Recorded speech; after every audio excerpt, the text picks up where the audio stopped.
The popular modern scientific materialist atheist worldview propagated by NASA, the mainstream media, and the public education system is that you are here because nothingness, for no reason, exploded and created everything.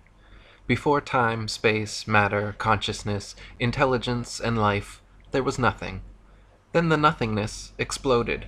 And instead of destroying things like every other explosion ever, this explosion created things, created everything. The nothingness explosion somehow created space, time, and all matter in the universe in an instant and for no reason at all. Then all of the creationary explosive debris flying outward at over 670 million miles per hour for 14 billion years culminated to create you. Yes, first some of the more gaseous nothing came together, forming suns and stars. Then solid pieces of the nothing came together, forming planets and moons. Then the nothing turned hydrogen and oxygen came together, forming water on the nothing planet Earth, out of which single-celled living organisms magically appeared, got to work dividing and multiplying into multi-celled conscious organisms, which multiplied and divided and mutated into various forms of sea life, which adapted and evolved and crawled onto land, replacing gills with lungs, lost tails, grew opposable thumbs, and started grasping at straws like this ridiculous nihilistic notion of Big Bang evolution. This anti-God materialist theory of evolution has been staunchly protected by the infallibility of science for over 150 years, but in actual fact, just as science has failed to find one true, valid proof that Earth is a ball spinning around the sun, scientists have failed to discover a single piece of evidence that the material world is a product of blind chance evolution. Furthermore, Big Bang evolution actually requires and presupposes many other claims which have already been proven false in previous chapters, such as the plurality of worlds, Newton's theory of gravity, Einstein's theory of relativity, stars being distant suns, and Earth being a planet, not a plane. Harun Yahya wrote, "Evolutionary theory claims that life started with a cell that formed by chance. According to this scenario, 4 billion years ago, various lifeless chemical compounds underwent a reaction in the primordial atmosphere on the Earth in which the effects of thunderbolts and atmospheric pressure led to the formation of the first living cell. The first thing that must be said is that the claim that inanimate materials can come together to form life is an unscientific one that has not been verified by any experiment or observation. Life is only generated from life. Each living cell is formed by the replication of another cell. No one in the world has ever succeeded in forming a living cell by bringing inanimate materials together, not even in the most advanced laboratories. The theory of evolution faces no greater crisis than on the point of explaining the emergence of life. The reason is that organic molecules are so complex that their formation cannot possibly be explained as being coincidental, and it is manifestly impossible for an organic cell to have been formed by chance. How could all the interconnected and compartmentalized components, the cell wall, the cell membrane, the mitochondria, proteins, DNA, RNA, ribosomes, lysosomes, cytoplasm, vacuoles, nucleus, and other cell parts magically come together and create conscious, intelligent life from unconscious, dead matter? Just making one average-sized protein molecule is already composed of 288 amino acids of 12 varying types, which can be combined to 10 to the 300th power different ways. Of all those possibilities, only one forms the desired protein molecule, and there are over 600 types of proteins combined in the smallest bacterias ever discovered.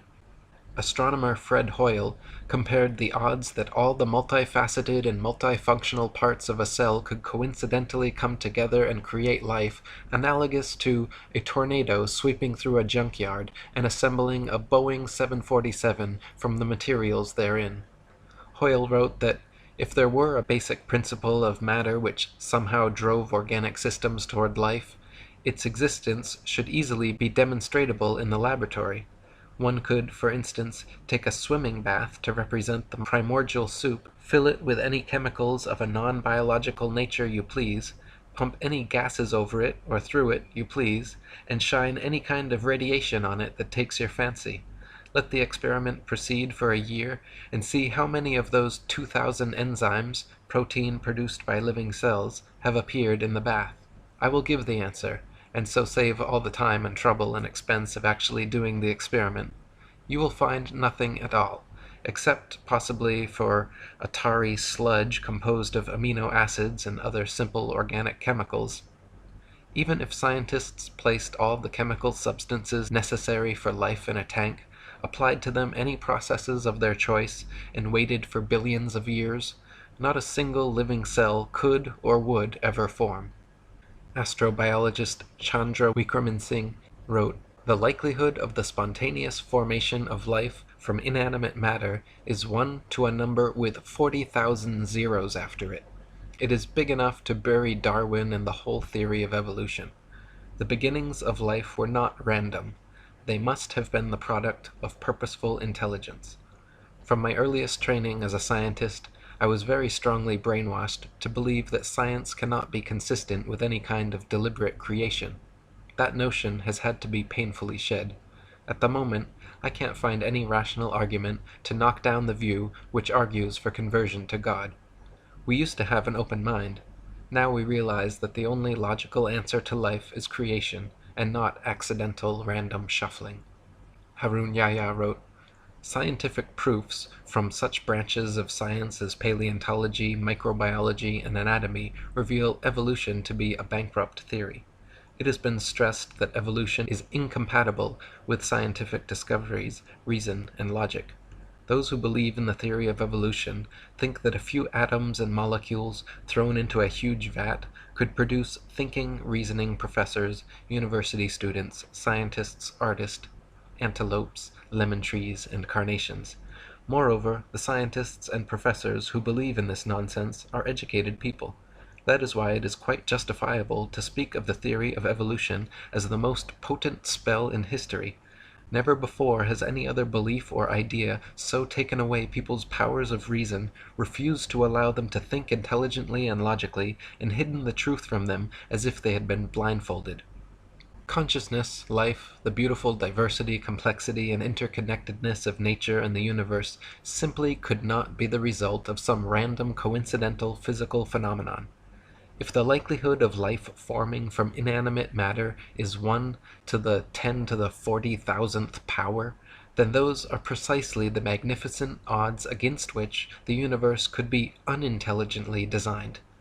Even the simple formation of DNA and RNA molecules are similarly beyond the reach of chance to come together, equivalent to 1 times 10 to the 600th power, or 10 with 600 zeros afterwards.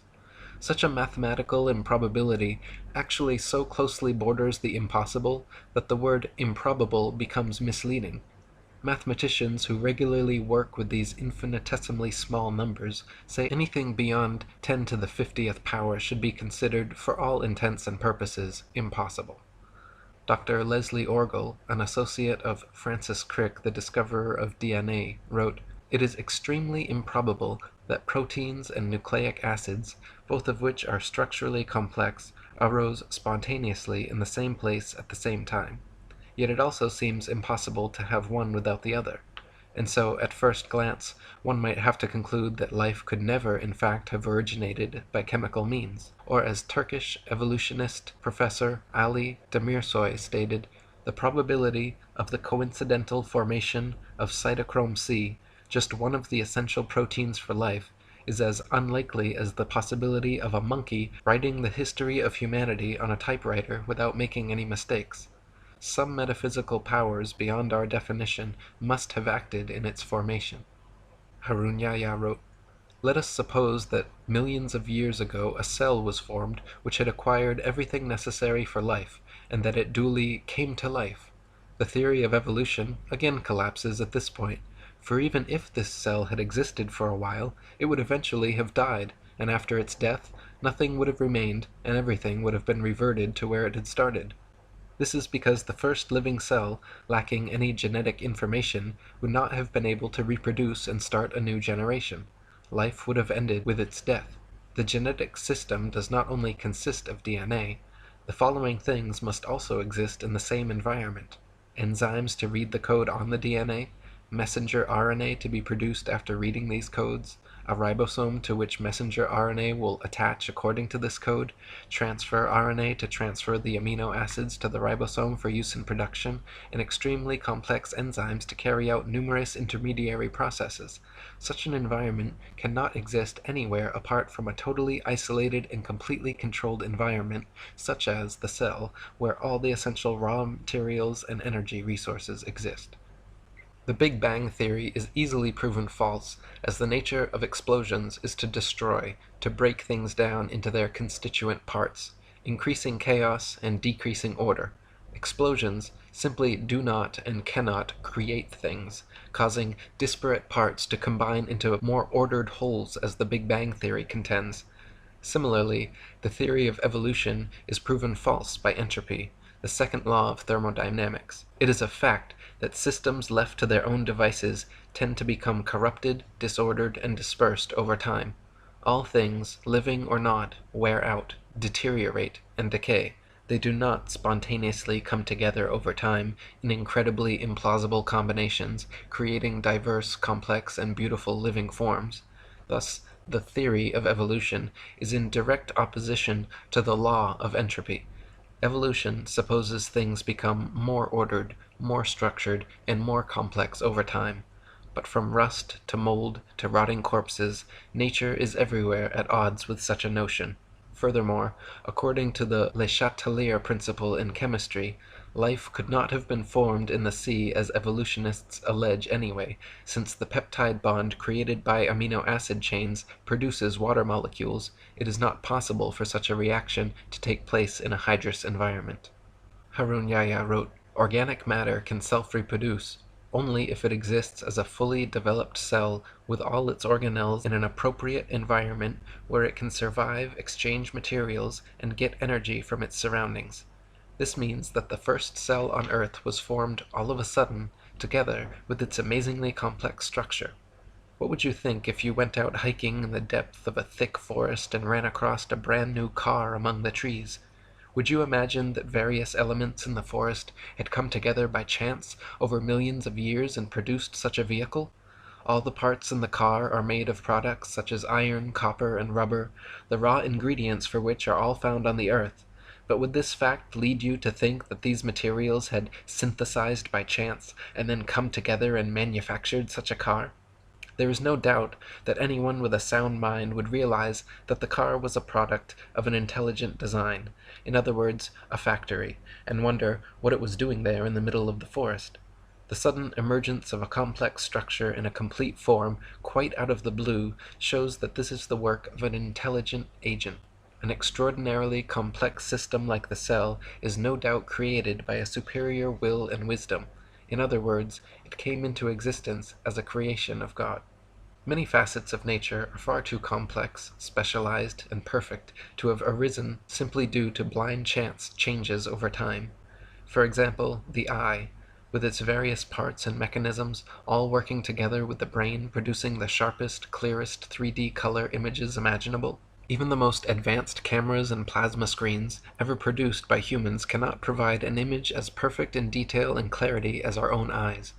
Charles Darwin, the originator of the theory of evolution, himself admitted that the thought of the eye made him cold all over, as he knew what an impassable obstacle the eye presented for his theory. And it is the same with ears and audio equipment. For over a century, many thousands of researchers, scientists, and engineers have been working in factories across the world trying to produce sharper, clearer audio and video playing and recording devices, never coming close to the capabilities and perfection of the human ear and eye.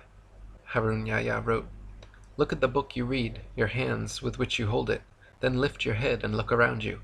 Have you ever seen such a sharp and distinct image as this one at any other place? Even the most developed television screen produced by the greatest television producer in the world cannot provide such a sharp image for you. This is a three-dimensional, colored, and extremely sharp image. No one would say that a hi-fi or a camera came into being as a result of chance.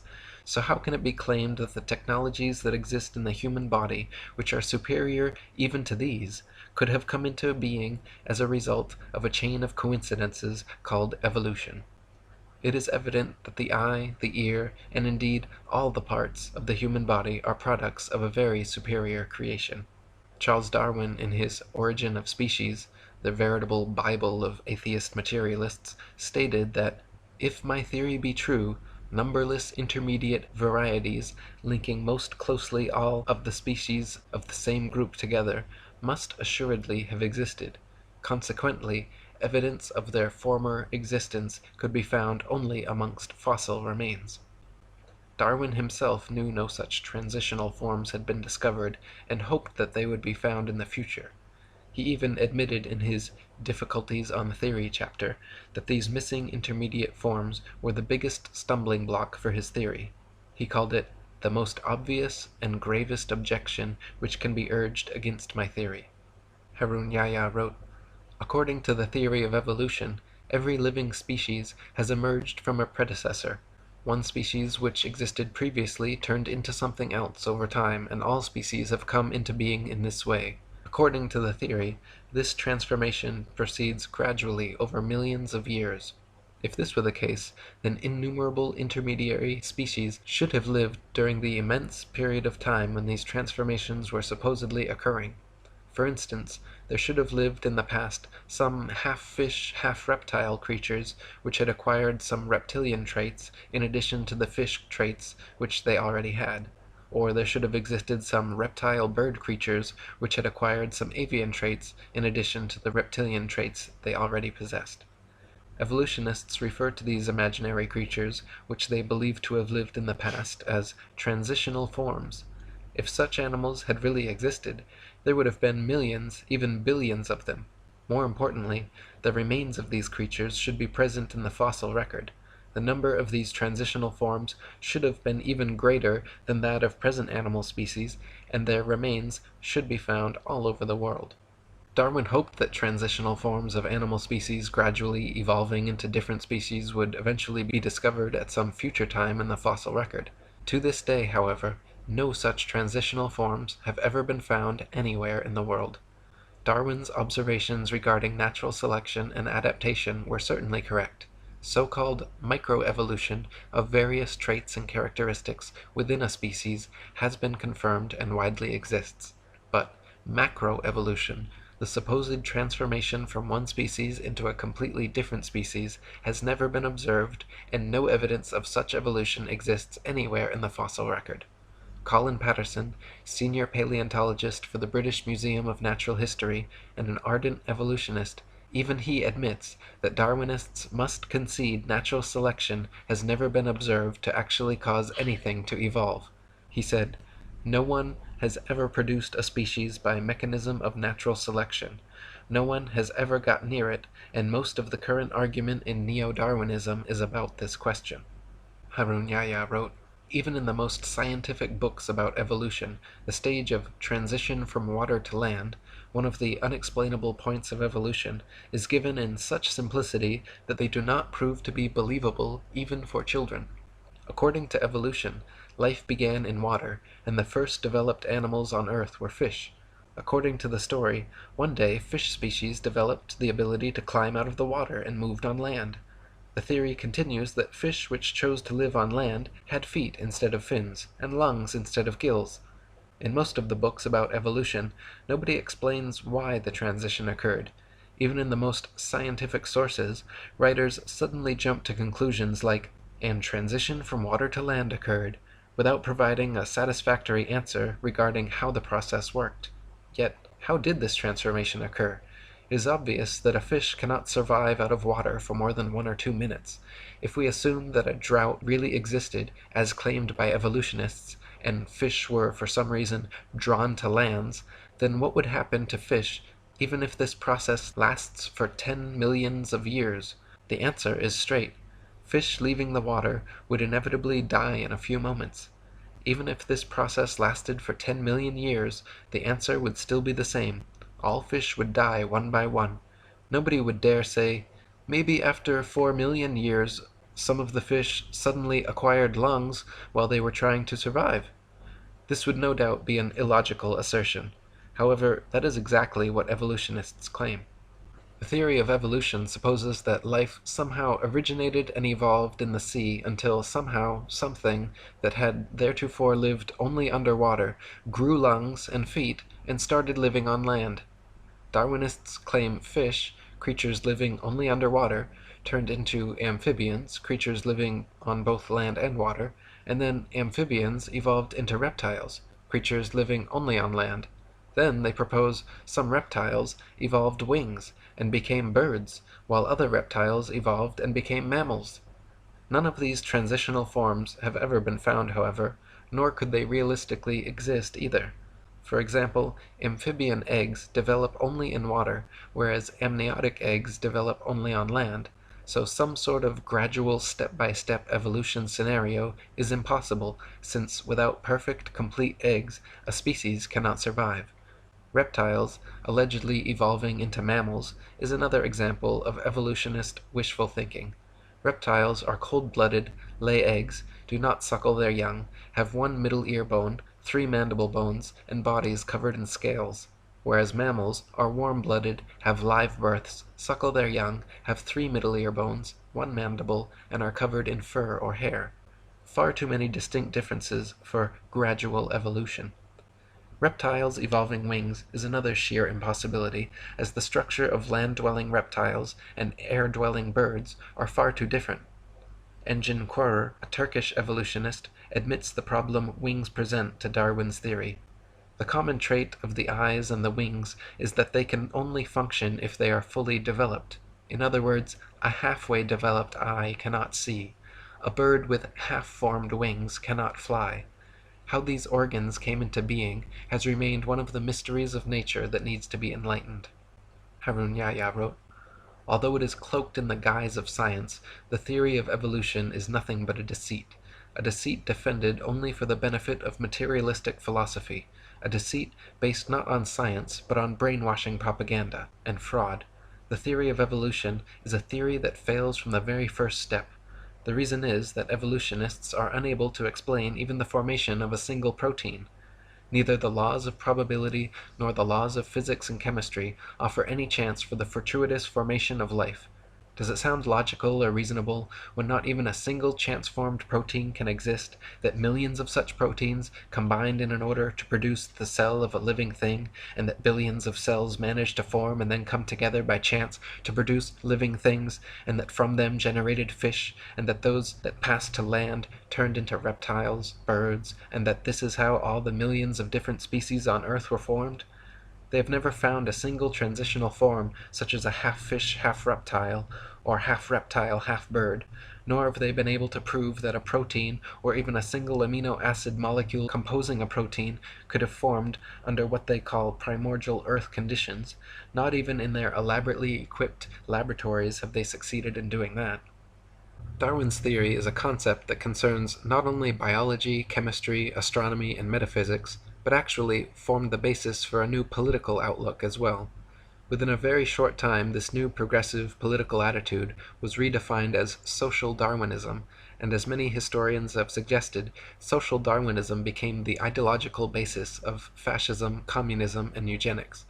Darwin's idea of natural selection and survival of the fittest were central to the insane ideologies of many of the 20th century's worst mass murderers, including Mao, Stalin, Lenin, Trotsky, Marx, and Pol Pot.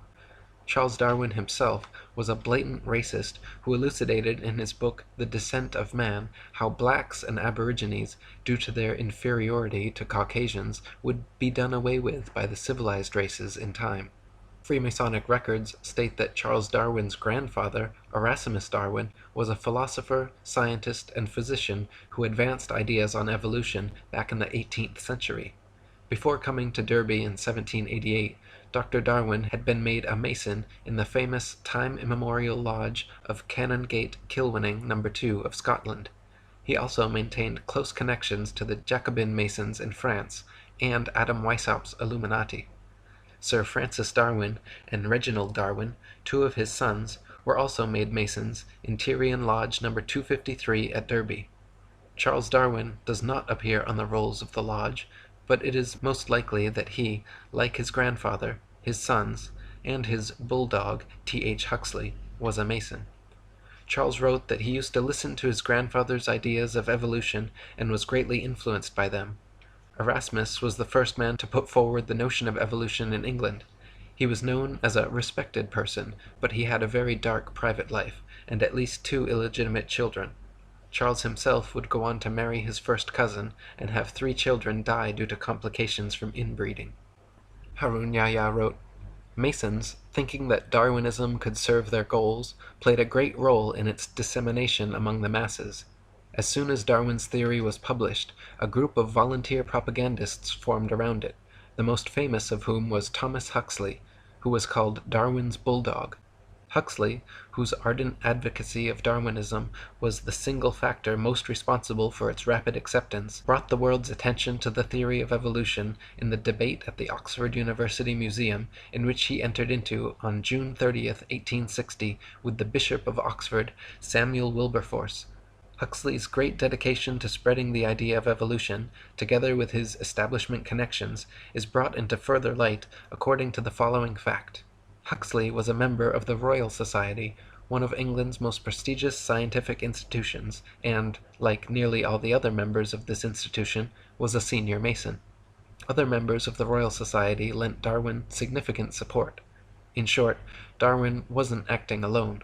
From the moment his theory was proposed, he received the support that came from the social classes and groups whose nucleus was made up of Masons.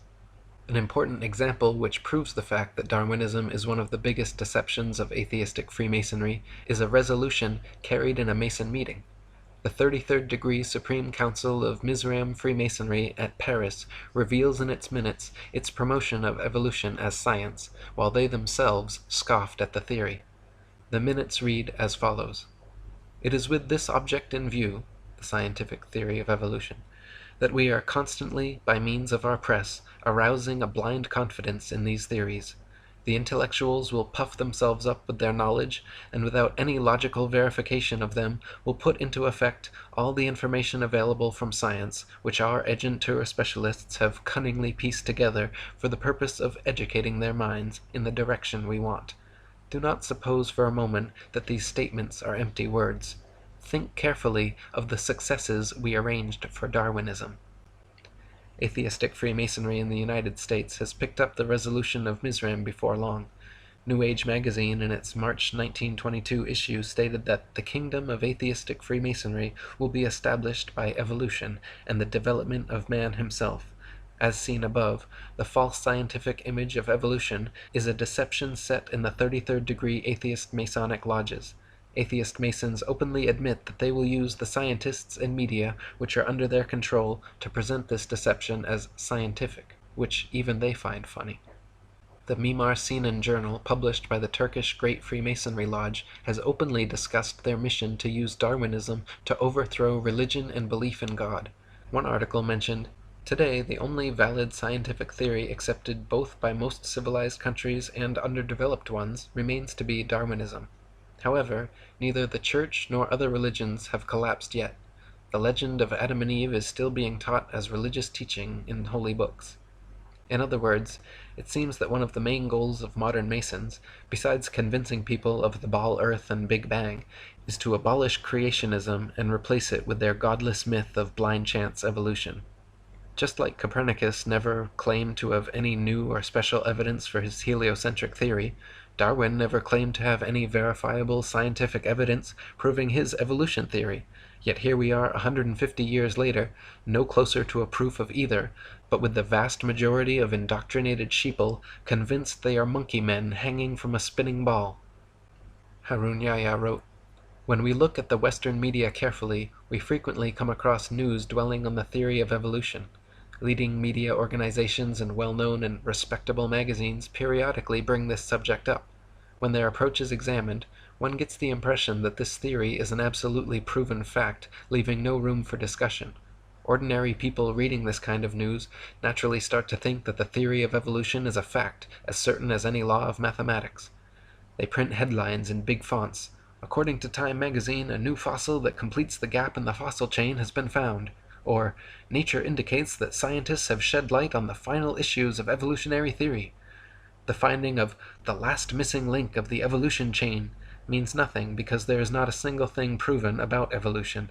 In short, both the media and academic circles, which are at the disposal of anti-religionist power centers, maintain an entirely evolutionist view, and they impose this on society.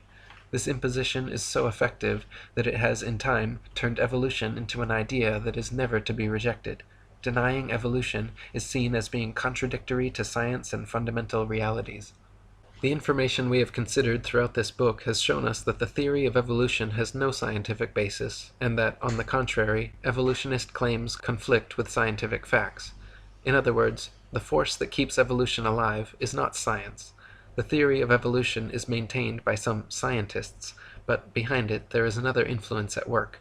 This other influence is materialist philosophy. Materialist philosophy is one of the oldest beliefs in the world, and assumes the existence of matter as its basic principle. According to this view, matter has always existed, and everything that exists consists of matter. This makes belief in a creator impossible, of course, because if matter has always existed, and if everything consists of matter, then there can be no supermaterial creator who created it. The fact of the matter is, evolution is, was, and always has been a foregone conclusion by people looking for any answer other than God. When you metaphysically exclude the existence of an intelligent, creative consciousness behind the creation of the material world, the only answer left is random happenstance.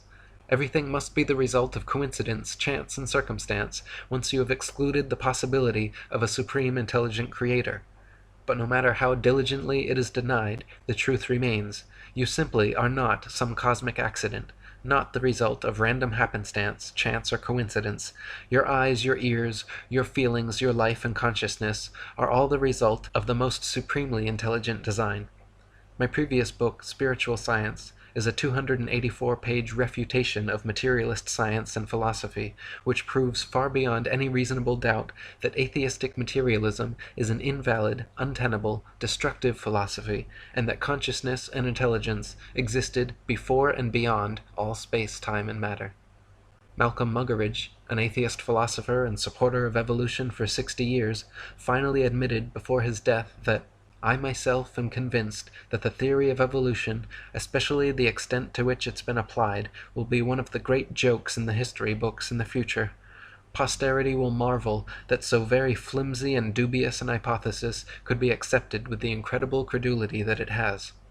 Harun Yahya wrote, according to these professors, a number of simple chemical substances first came together and formed a protein, which is no more possible than a randomly scattered collection of letters coming together to form a poem. Then, other coincidences led to the emergence of other proteins. These then also combined by chance in an organized manner, not just proteins, but DNA, RNA, enzymes, hormones, and cell organelles, all of which are very complex structures within the cell, coincidentally happen to emerge and come together. As a result of these billions of coincidences, the first cell came into being. If you put a carved stone or wooden idol in front of these people and told them, look, this idol created this room and everything in it, they would say that was utterly stupid and refuse to believe it. Yet, despite that, they declare the nonsense that the unconscious process known as chance gradually brought this world and all the billions of wonderful living things in it into being, to be the greatest scientific explanation. In short, these people regard chance as a god and claim that it is intelligent, conscious, and powerful enough to create living things and all the sensitive balances in the universe. One of the first frauds in the history of Darwinism, known as recapitulation theory and heralded as undeniable proof of evolution, was an idea proposed and propagated by a racist eugenicist professor named Ernest Haeckel in the late 19th century.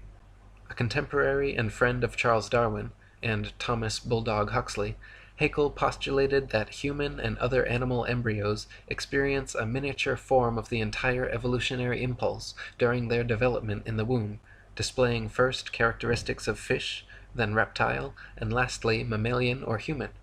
It has long been eliminated from scientific literature, but many people and popular sources still unknowingly quote and believe in Haeckel's fraudulent work. Several popular magazines and school textbooks, as recently as the 1990s, over a century after being exposed, were still publishing Heckel's hoaxed pictures and recapitulation theory as science fact. Harun Yahya wrote, "It has since been proven that this theory is completely bogus. It is now known that the gills that supposedly appear in the early stages of the human embryo are in fact the initial phases of the middle ear canal, parathyroid, and thymus. The part of the embryo which was likened to the egg yolk pouch turns out to be a pouch that produces blood for the infant. The part that had been identified as a tail by Heckel and his followers is in fact the backbone, which resembles a tail only because it takes shape before the legs do." Another interesting aspect of recapitulation was Ernest Haeckel himself, a faker who falsified his drawings in order to support the theory he advanced. Haeckel's forgeries purported to show that fish and human embryos resembled one another. When he was caught out, the only defense he offered was that other evolutionists had also committed similar offenses. Heckel was charged with fraud by 5 professors and convicted by a university court at Jena, where he admitted that several of his drawings were forgeries, that he was merely filling in missing links where evidence was thin, and that hundreds of his contemporaries were guilty of the same charge. During the trial, he said, "After this compromising confession of forgery, I should be obliged to consider myself condemned and annihilated if I had not the consolation of seeing side by side with me in the prisoner's dock hundreds of fellow culprits, among them many of the most trusted observers and most esteemed biologists. The great majority of all the diagrams in the best biological textbooks, treatises, and journals would incur in the same degree the charge of forgery, for all of them are inexact and are more or less doctored, schematized, and constructed." What an admission! Not only did Heckel confess his own forgeries, but he admitted that there were hundreds of other scientific fraudsters similarly doctoring findings in the best biological textbooks, treatises, and journals, several of which will be examined in this chapter. As it turns out, Heckel had simply copied and printed the same human embryo pictures several times over, claiming each were various other animal embryos with exact parallels, when in fact the parallels do not exist, and the pictures were copies he knowingly and intentionally made to suit his recapitulation idea. Malcolm Bowden wrote, "To support his theory, Heckel, whose knowledge of embryology was self-taught, faked some of his evidence. He not only altered his illustrations of embryos, but also printed the same plate of an embryo 3 times, and labeled one a human, the second a dog, and the third a rabbit, to show their similarity." Dr. Michael Richardson wrote, "This is one of the worst cases of scientific fraud. It's shocking to find that somebody one thought was a great scientist was deliberately misleading. It makes me angry. What Heckel did was to take a human embryo and copy it, pretending that the salamander and the pig and all the others look the same at the same stage of development. They don't. These are fakes." For the past 150 years, evolutionist scientists have been working diligently to propagandize the public into believing that modern humans are descended from ancient apes.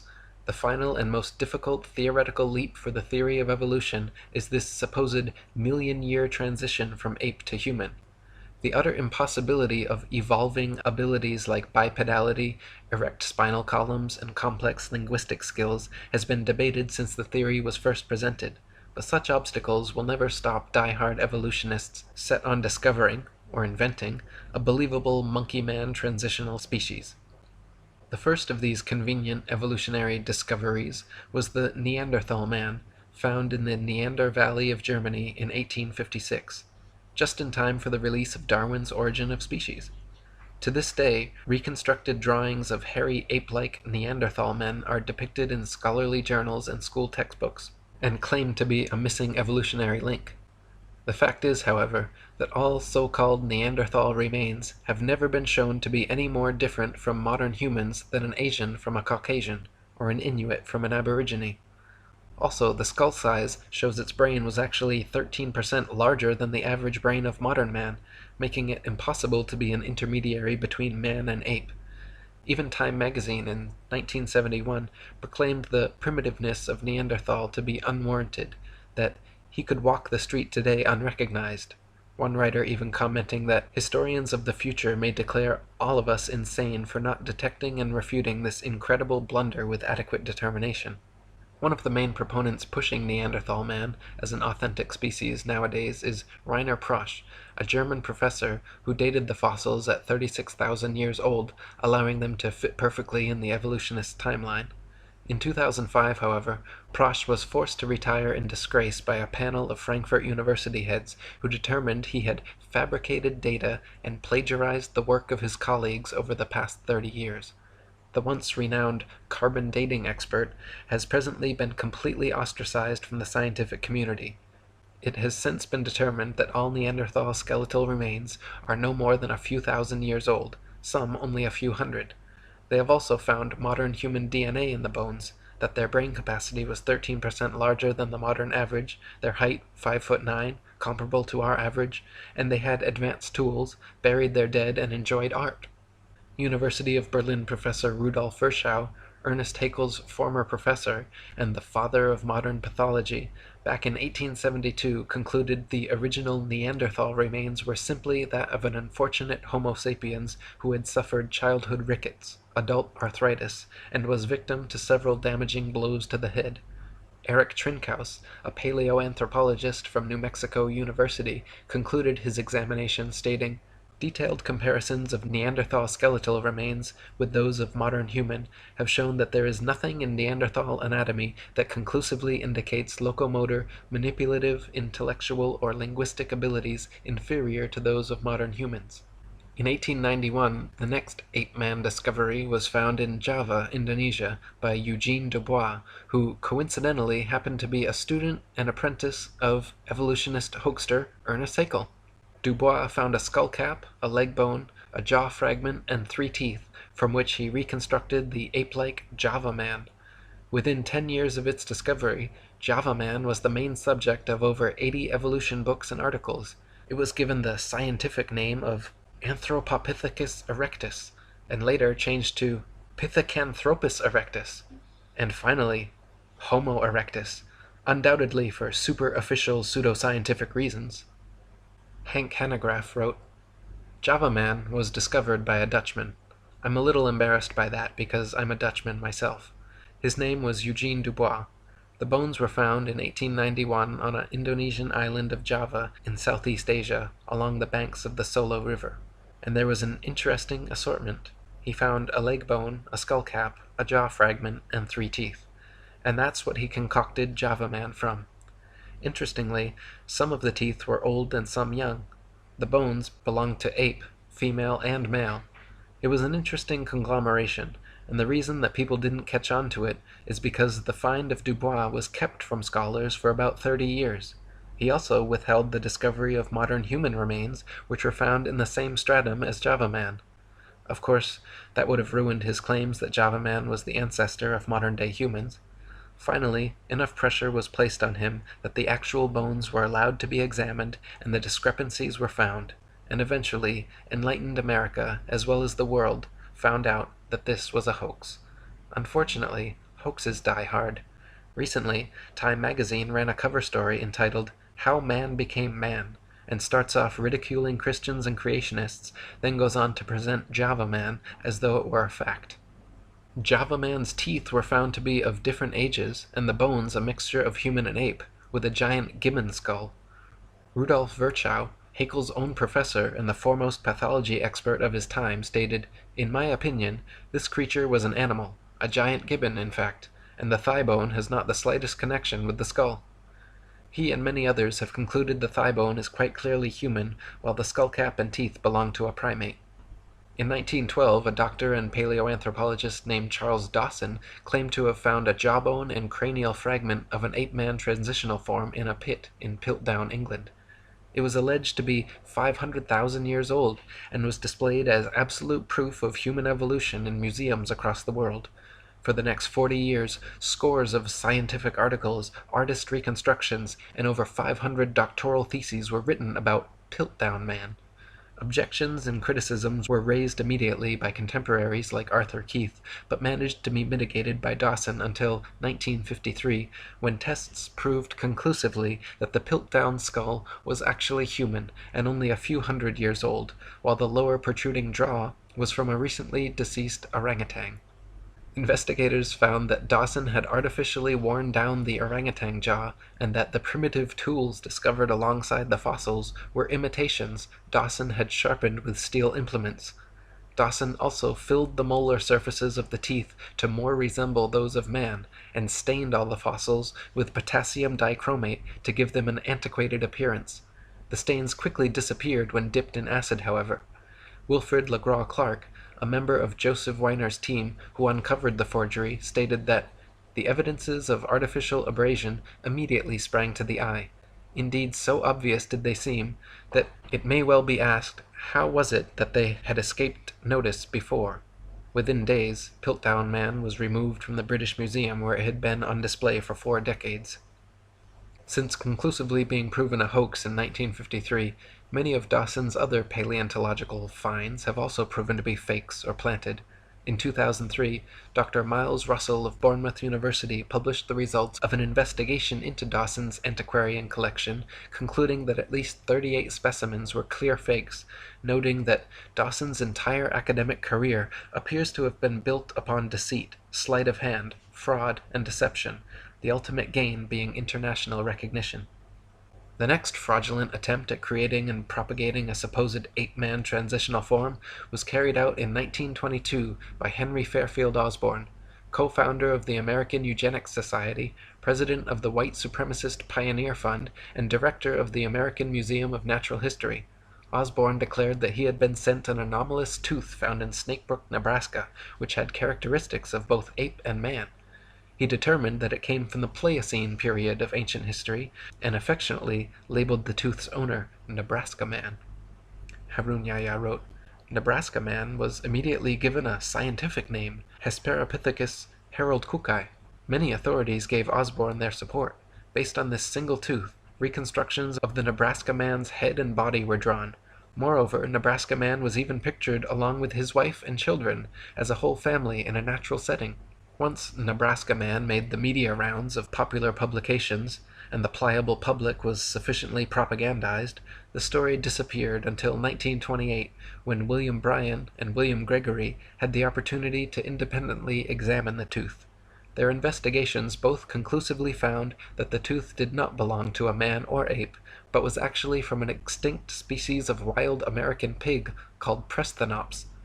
After William Gregory published his article, Hesperopithecus, apparently not ape nor a man, in Science magazine, all drawings and models of Nebraska Man and his family were quickly removed from evolutionist publications. Henry Osborn himself was forced to concede that Nebraska Man, Hesperopithecus haroldkukei, the supposed example of the Pliocene Pithecanthropus erectus, and his whole imaginary family were completely fictional fabrications. He never admitted to intentional fraud, and why would he? But as an ardent evolutionist, eugenicist, and white supremacist, a level of confirmation bias was likely. Osborn was even such a sadistic racist that he was quoted during a national debate unabashedly saying of World War I Army intelligence tests that, "I believe those tests were worth what the war cost, even in human life. We have learned once and for all that the Negro is not like us." Harun Yahya wrote, after Darwinism advanced the claim with his book The Descent of Man that man evolved from ape-like living beings, he started to seek fossils to support this contention. However, some evolutionists believed that half-man, half-ape creatures were to be found not only in the fossil record, but also alive in various parts of the world. In the early 20th century, these pursuits for living transitional links led to unfortunate incidents, one of the cruelest of which is the story of a pygmy by the name of Odabenga. Odabenga was captured in 1904 by an evolutionist researcher in the Congo. In his own tongue, his name meant friend. He had a wife and 2 children. Chained and caged like an animal, he was taken to the USA, where evolutionist scientists displayed him to the public in the St. Louis World Fair along with other ape species and introduced him as the closest transitional link to man. 2 years later, they took him to the Bronx Zoo in New York, and there they exhibited him under the denomination of Ancient Ancestors of Man, along with a few chimpanzee, a gorilla named Dina, and an orangutan called Duhong. Dr. William Hornaday, the zoo's evolutionist director, gave long speeches on how proud he was to have this exceptional transitional form in his zoo, and treated caged Otabenga as if he were an ordinary animal. Unable to bear the treatment he was subjected to, Otabenga eventually committed suicide. Piltdown Man, Nebraska Man, Otabenga. These scandals demonstrate that evolutionist scientists do not hesitate to employ any kind of unscientific method to prove their theories. In 1927, Davidson Black declared he had discovered 5 crushed skulls and several teeth near Beijing belonging to an ancient ape-man species now widely known as Pecking Man, or Baking Man. Somewhere between 1941 and 1945, all the original bones were mysteriously lost, however, leaving only a few plaster casts left to examine. At the same site where this supposed missing link was found, there were also found the remains of 10 fully human skeletons who quarried nearby limestone, built fires, and left behind a variety of tools.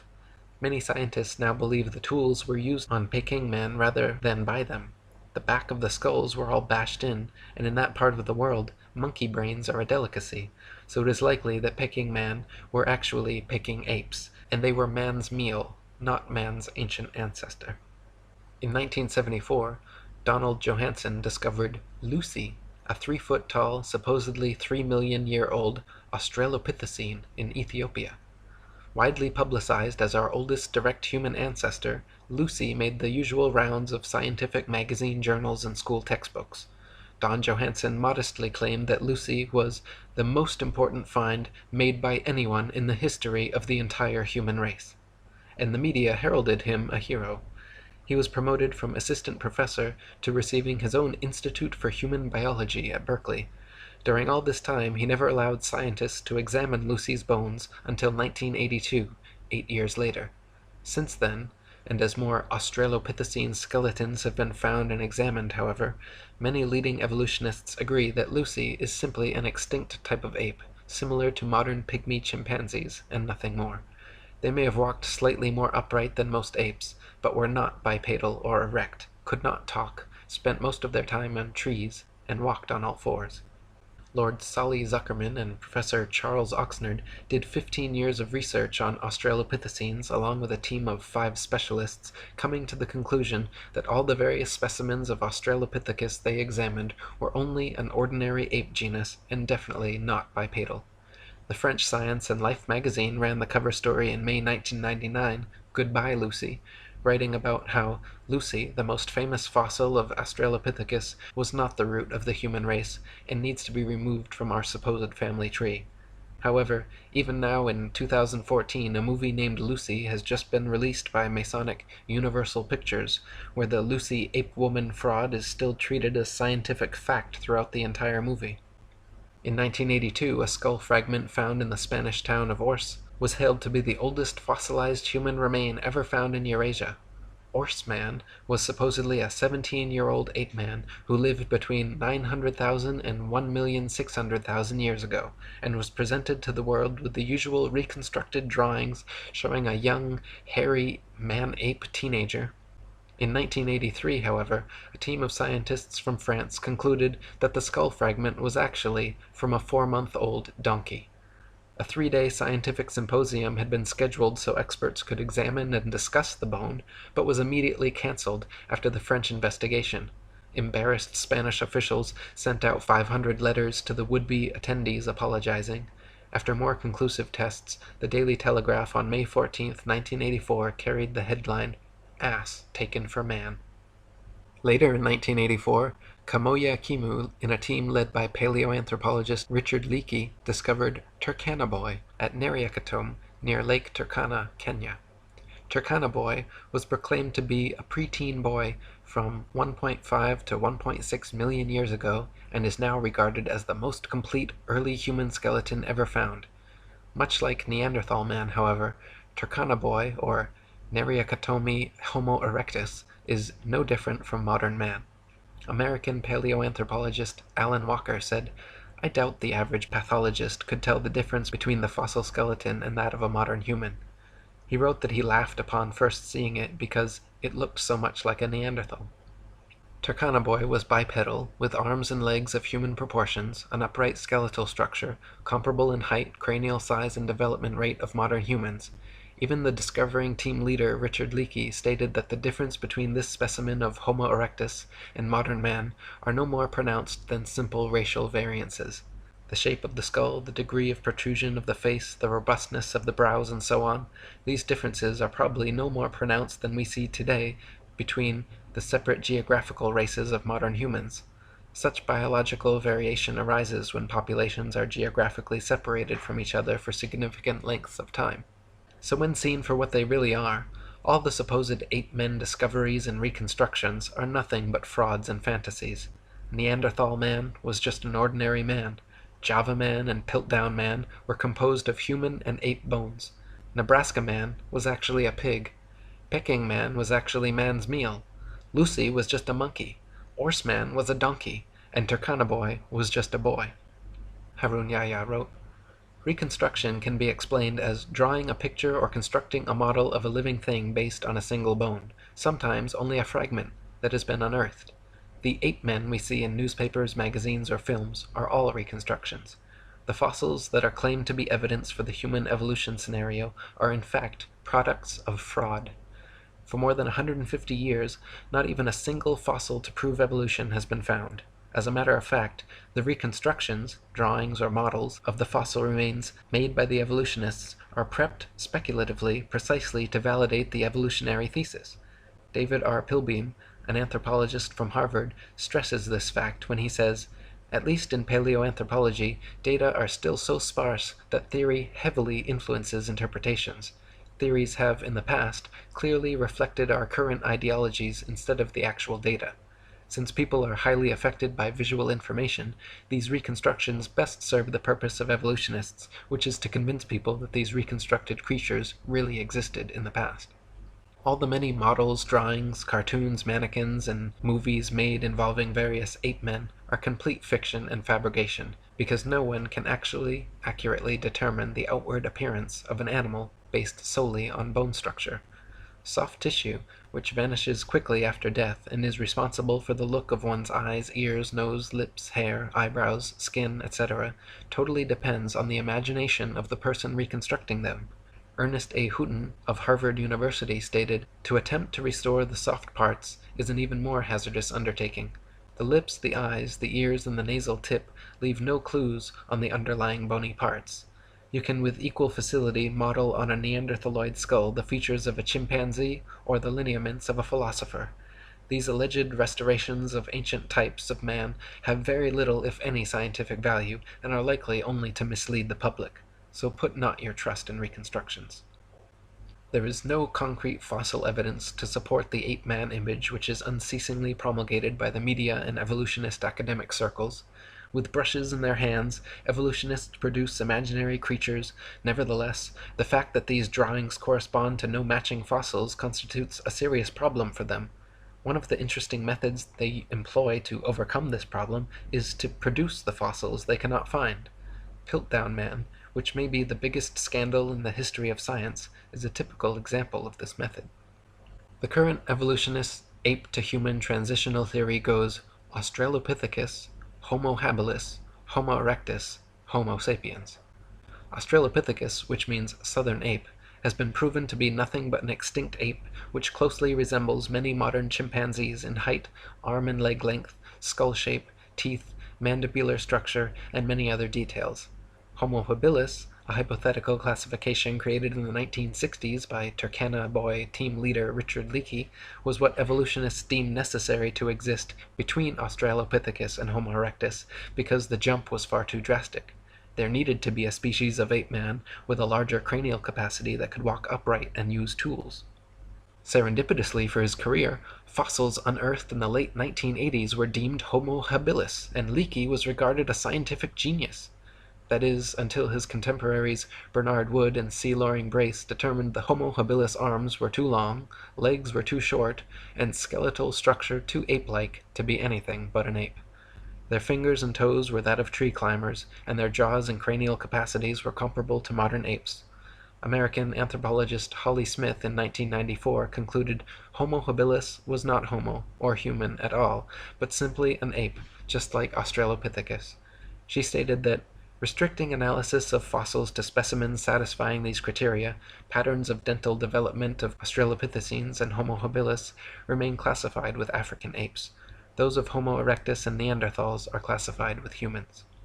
So, Australopithecus and Homo habilis, the first two classifications, are both actually fully ape, while Homo erectus and Homo sapiens, the second two classifications, are in fact fully human and comparable to modern man, with variances no greater than the natural variances of race and genetics. So even after 150 years of discoveries, evolutionists are no closer to finding a true transitional species existing between ape and man, and no closer to proving their theory. Nor can they answer how apes could develop bipedality, human arm and leg length ratios, erect spinal columns, and complex linguistic skills. If humans evolved from apes, why do apes still exist? Why don't any of these supposed transitional forms still exist now, and where are true examples in the fossil record? The class Dinosauria was originally defined by Sir Richard Owen of the Royal Society and Superintendent of the British Museum Natural History Department in 1842. Or, in other words, the existence of dinosaurs was first speculatively hypothesized by a knighted museum head coincidentally in the mid-19th century during the heyday of evolutionism, before a single dinosaur fossil had ever been found. The Masonic media and mainstream press worldwide got to work hyping stories of these supposed long-lost animals, and then, lo and behold, 12 years later, in 1854, Ferdinand van de Veer Hayden, during his exploration of the upper Missouri River, found proof of Owen's theory. A few unidentified teeth he mailed to leading paleontologist Joseph Leidy, who several years later declared them to be from an ancient, extinct Trachodon dinosaur, which, beyond ironically, means rough tooth. Firstly, it should be needless to say that it is impossible to reconstruct an entire hypothetical ancient animal based on a few teeth. But even more importantly, it is dubious that a myriad of ancient reptile, bird, and reptile mammal transitional forms necessary for the blossoming theory of evolution would be hypothesized and then conveniently discovered by teams of evolutionist archaeologists purposely out looking to find such fossils. And it is even more dubious that such fossils have supposedly existed for millions of years, but were never found by or known to any civilization in the history of humanity until evolutionism's Masonic Renaissance in the mid-19th century. David Wozni wrote, "Why are there no discoveries by Native Americans in all the years previous when they roamed the American continents? There is no belief of dinosaurs in the Native American religion or tradition. For that matter, why were there no discoveries prior to the 19th century in any part of the world? According to the World Book Encyclopedia, before the 1800s, no one ever knew that dinosaurs existed. During the late 1800s and early 1900s, large deposits of dinosaur remains were discovered. Why has man suddenly made all these discoveries? No tribes, cultures, or countries in the world ever discovered a dinosaur bone before the mid-1800s, and then they were suddenly found all over the world in North America, South America, Europe, Asia, Africa, Argentina, Belgium, Mongolia, Tanzania, West Germany, and many other places apparently had large deposits of dinosaur fossils never before seen. All these places were inhabited and well explored for thousands of years before this time. Why had no one ever found a dinosaur fossil before?" According to the book The Dinosaur Project, paleontological journalist Wayne Grady claims the period following this, from around 1870 to 1880, became a period in North America where some of the most underhanded shenanigans in the history of science were conducted. In what was known as the Great Dinosaur Rush, or the Bone Wars, Edward Drinker Cope of the Academy of Natural Sciences and Othniel Marsh of the Peabody Museum of Natural History began a lifelong rivalry and passion for dinosaur hunting. They started out as friends, but became bitter enemies during a legendary feud involving double-crossing, slander, bribery, theft, spying, and destruction of bones by both parties. Marsh is said to have discovered over 500 different ancient species, including 80 dinosaurs, while Cope discovered 56. Out of the 136 dinosaur species supposedly discovered by the two men, however, only 32 are presently considered valid, as the rest have all proven to be falsifications and fabrications. None of them once claimed to find a complete skeleton either, so all their work involved reconstructions. In fact, to this day, no complete skeleton has ever been found, and so all dinosaurs are reconstructions. David Wozni wrote, "Discoveries and excavations seem not to be made by disinterested people such as farmers, ranchers, hikers, outdoor recreationists, building construction industry basement excavators, pipeline trench diggers, and mining industry personnel, but rather by people with a vested interest such as paleontologists, scientists, university professors, and museum organization personnel who were intentionally looking for dinosaur bones or who have studied dinosaurs previously. Finds are often made during special dinosaur bone hunting trips and expeditions by these people to faraway regions already inhabited and explored.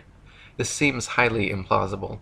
More believable is the case of the discovery of the first original Dead Sea Scrolls in 1947, which were unintentionally discovered by a child and which were all published by 1955.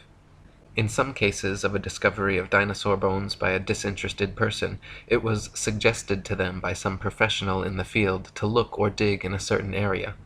Also very interesting to note are special areas set aside and designated as dinosaur parks, for which amateur dinosaur hunters are required to first obtain a dinosaur hunting license. Whatever destination these establishment-funded archaeologists and paleontologists set, it seemed they found incredible numbers of fossils in tiny areas.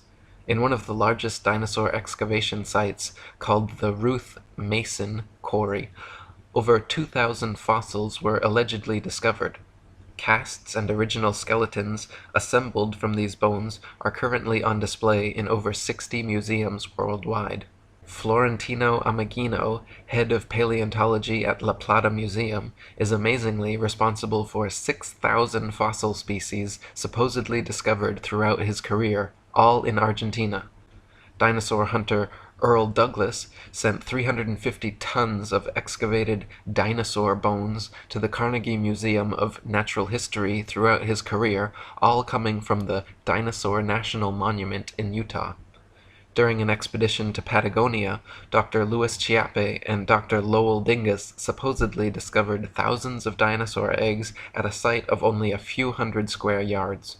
Many experts have mentioned how such finds of huge quantities of fossils in one area by just a few highly invested individuals goes against the laws of natural probability and lends credence to the likelihood of forgeries or concentrated planting efforts. David Wozni wrote, "Dinosaur bones sell for a lot of money at auctions. It is a profitable business. There is pressure for academics to publish papers. Museums are in the business of producing displays that are popular and appealing. Movie producers and the media need to produce material to sell to stay in business.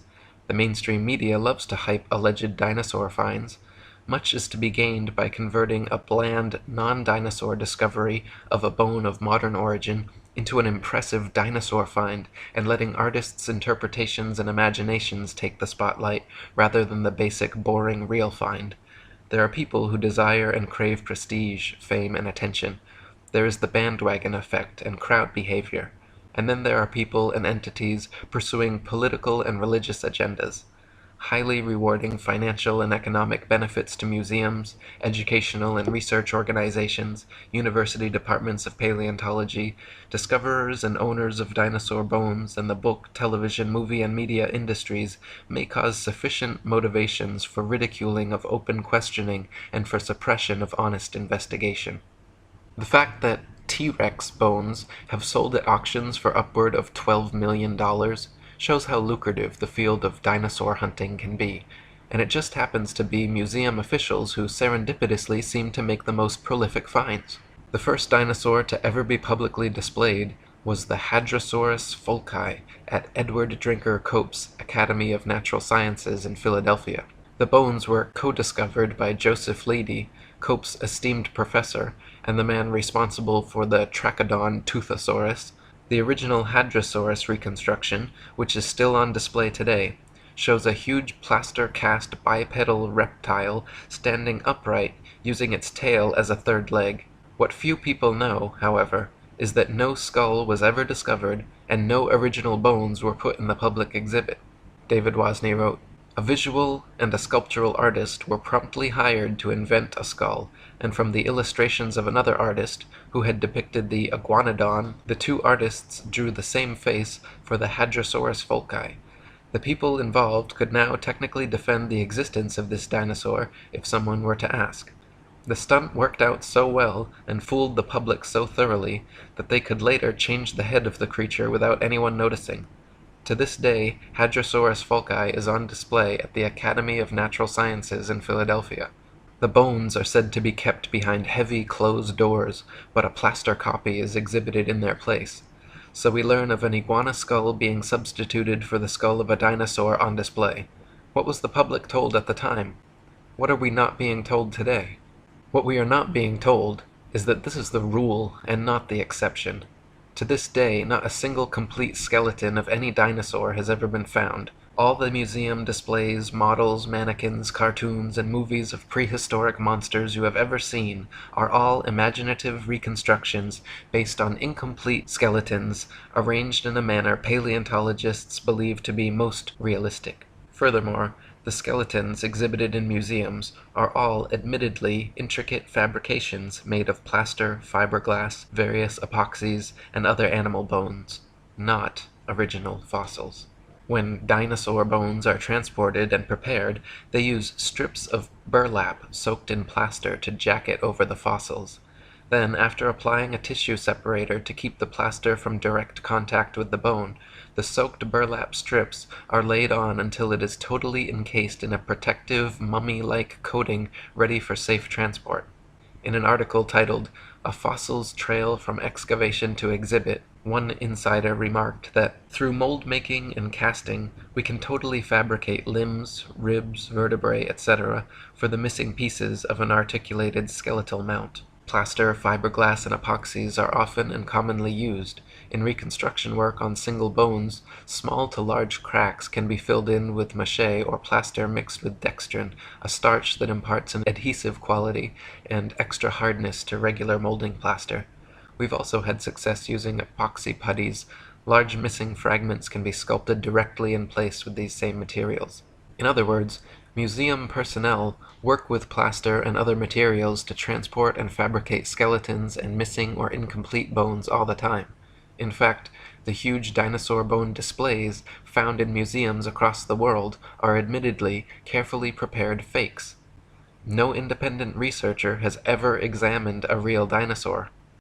They claim all the actual fossils are kept in high-security storage, but only a select few paleontologists are ever allowed to examine them, so the ability to ascertain their authenticity is kept from the general public.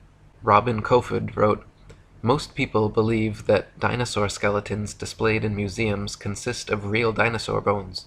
This is not the case. The real bones are incarcerated in thick vaults to which only a select few highly placed researchers hold a key, which means that no independent researcher has ever handled a Tyrannosaurus rex bone. When people unaffiliated with the paleontological establishment attempt to gain access in order to study these dinosaur bones, they are met with refusal upon refusal. Only around 2,100 dinosaur bone sets have been discovered worldwide, and out of these, only 15 incomplete Tyrannosaurus rex bone sets have been found. These dinosaur bone sets have never formed a complete skeleton, but from these incomplete bone sets, paleontologists have constructed a hypothesis about the appearance of the whole skeleton which they have modeled in plastic. If thousands of long necks and large carnivorous reptiles had really roamed the earth, we wouldn't only have found 2,100 dinosaur bone sets, but millions of bones, with ordinary people tripping over them when digging in their vegetable patches." David Wozni wrote, "When children go to a dinosaur museum, are the displays they see displays of science or displays of art and science fiction? Are we being deceived and brainwashed at an early age into believing a dinosaur myth? Deep, probing questions need to be asked of the entire dinosaur business. There may have been an ongoing effort since the earliest dinosaur discoveries to plant, mix, and match bones of various animals such as crocodiles, alligators, iguanas, giraffes, elephants, cattle, kangaroos, ostriches, emus, dolphins, whales, rhinoceroses, etc., to construct and create a new man-made concept, prehistoric animal called the dinosaur. Where bones from existing animals are not satisfactory for deception purposes, plaster substitutes may be manufactured and used. Some materials similar or superior to plasticine clay or plaster of Paris would be suitable. Molds may also be employed. What would be the motivation for such a deceptive endeavor? Obvious motivations include trying to prove evolution, trying to disprove or cast doubt on the Bible and the existence of a God, and trying to disprove the young Earth theory. The dinosaur concept implies that if God exists, he tinkered with his idea of dinosaurs for a while, then probably discarded or became tired of this creation, and then went on to create man. The presented dinosaur historical timeline suggests an imperfect God who came up with the idea of man as an afterthought, thus demoting the biblical idea that God created man in his own image. Type dinosaur skulls into a search engine, and you will find a variety of replicas, tailor-made dinosaurs, and museum-quality skeletons. One of the largest and most renowned suppliers of fake dinosaurs is the Zigong Dino Ocean Art Company in Sichuan, China, which provides natural history museums worldwide with ultra-realistic dinosaur skeletons made from real bones. Chicken, frog, dog, cat, horse, and pig's bones are melted down, mixed with glue, resin, and plaster, then used as base material for recasting as dinosaur bones. They are even given intentional fractures and an antiquated, fossilized look to achieve the right effect. Their website boasts over 62% of our output goes to American and European markets, which means we will understand and are familiar with the intricacies and regulation of exporting to these regions. Since we are a partner of dinosaur museums, all products are made under the guidance of experts of the Chinese Academy of Sciences. We have gained a global sales network reaching the USA, Brazil, France, Poland, Russia, Germany, Saudi Arabia, South Korea, Thailand, Indonesia, exhibited in Peru, Argentina, Vancouver, Cincinnati, Chicago, and other places. As Alan Fiducia, University of North Carolina paleontology professor, wrote, I have heard there is a fake fossil factory in northeast China, in Liaoning province near the deposits where many of these recent alleged feather dinosaurs were found. Or as David Wozni wrote, the possibility exists that key dinosaur bones on display have been artificially modified through sculpture and carving. Bone sculpture is not an unknown human activity. Many cultures participate in creating man-made objects out of existing bones, totally unrecognizable from the original shape. Is the dinosaur industry a customer of this sort of business? Is it possible that dinosaur skeleton replica are secretly assembled or manufactured in private buildings out of public view, with bones artificially constructed or used from a number of different modern-day animals? Why bother having any authentic original fossils at all if alleged replicas please the public? Another problem with dinosaurs is their unnatural structural dynamics. Many dinosaur skeletons and reconstructions feature bipedal monsters like the T-Rex with a forward-leaning torso and head far larger and heavier than its counterbalancing tail. Many museum displays cannot even stand up under their own weight. It is highly unlikely that beasts this large and disproportionate could exist at all. The loads acting on their skeletons are so great that calculations indicate the bones of the largest dinosaurs would buckle and crack under their own immense weight. Experts have also pointed out that dinosaurs would have to have moved much slower than portrayed in movies to prevent sudden shocks to their skeletons. David Wozni wrote, this idea of slow-moving animals does not agree with the biomechanical analysis of dinosaurs, which indicate that the dinosaurs were agile, active creatures. This is the paradox between the dinosaur's size and lifestyle. Many displays and drawings of dinosaurs appear to be an absurdity, showing a two-legged animal that would be totally off balance, with the weight of head and abdomen much greater than weight of tail, which is supposed to act as a counterbalance. Is the dinosaur industry a case of science trying to meet public desires or expectations? The movie Jurassic Park is an example of showing dinosaurs much larger than any current displays in museums. After the movie came out, it is interesting to note that many articles were written asking, "Is this possible?" I can recall a report of dinosaur DNA being discovered preserved in amber, which later turned out to be false. Robin Kofod wrote, "Overall, several millions of dollars have been spent promoting the existence of dinosaurs through movies, TV, magazines, and comics. The world of movies and paleontology are like Siamese twins. People's view on the existence of dinosaurs is based not on firm evidence, but on Hollywood-fixated artistic impressions. Documentaries colorfully illustrate each dinosaur's characteristics, like colors, weight, and muscle mass, but Don Lessam, advisor for Jurassic Park, admits that this is pure guesswork. Consider, for instance, the question of how much these dinosaurs weigh.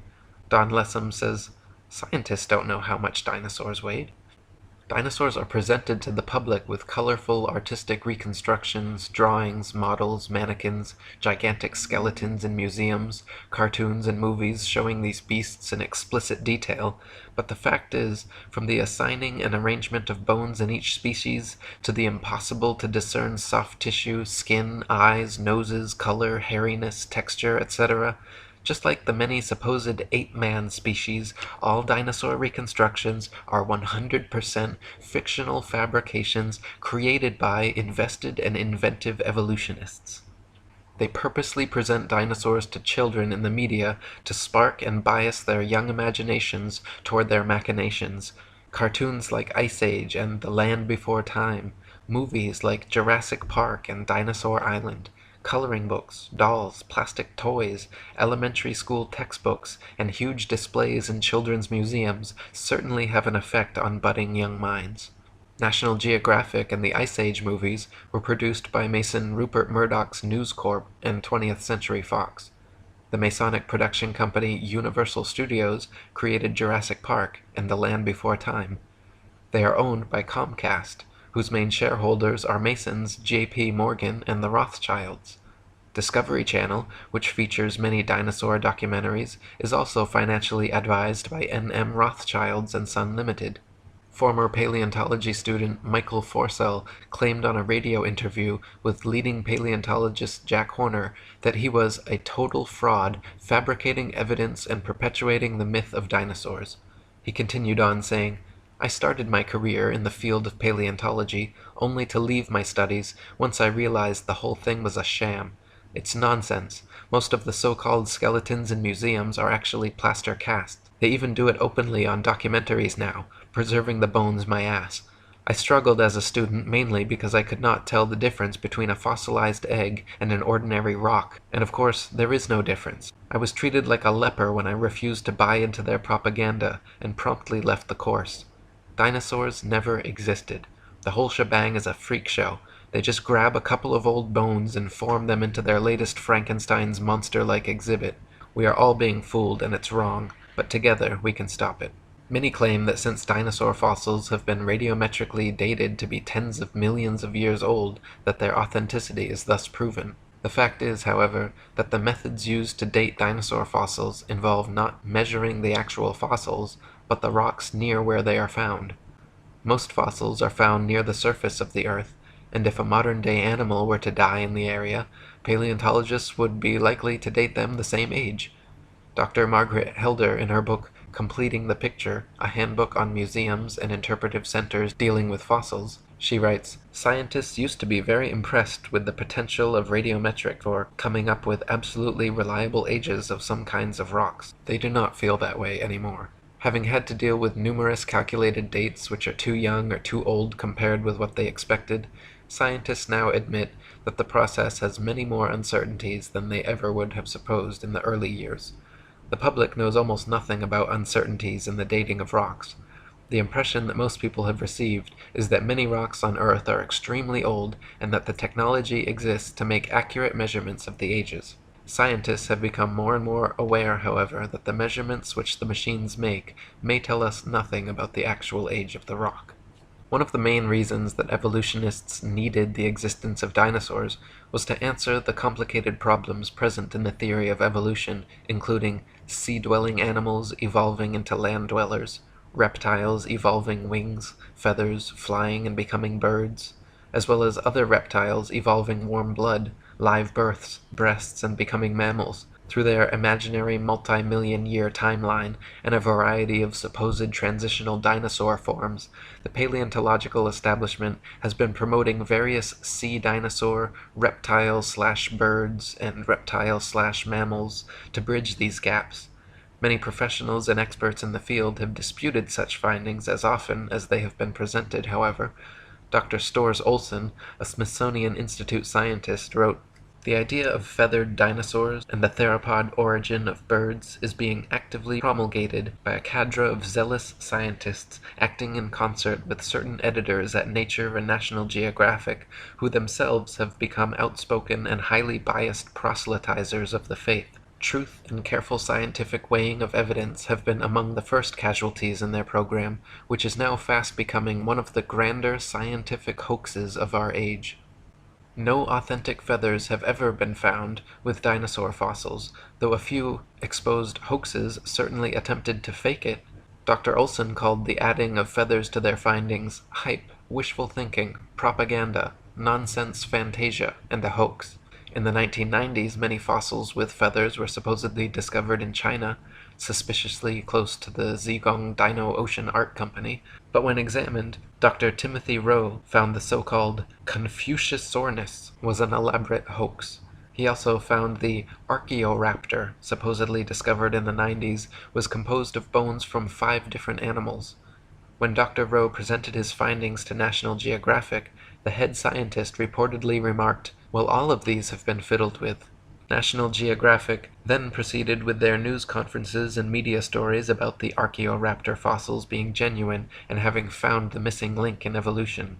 Robin Kofod wrote, "In 1999, National Geographic magazine was busted when they presented in a colorful and fancily presented article the missing link, an Archaeoraptor dinosaur, which was supposed to support the basic tenet of evolutionary theory that dinosaurs had slowly developed over millions of years.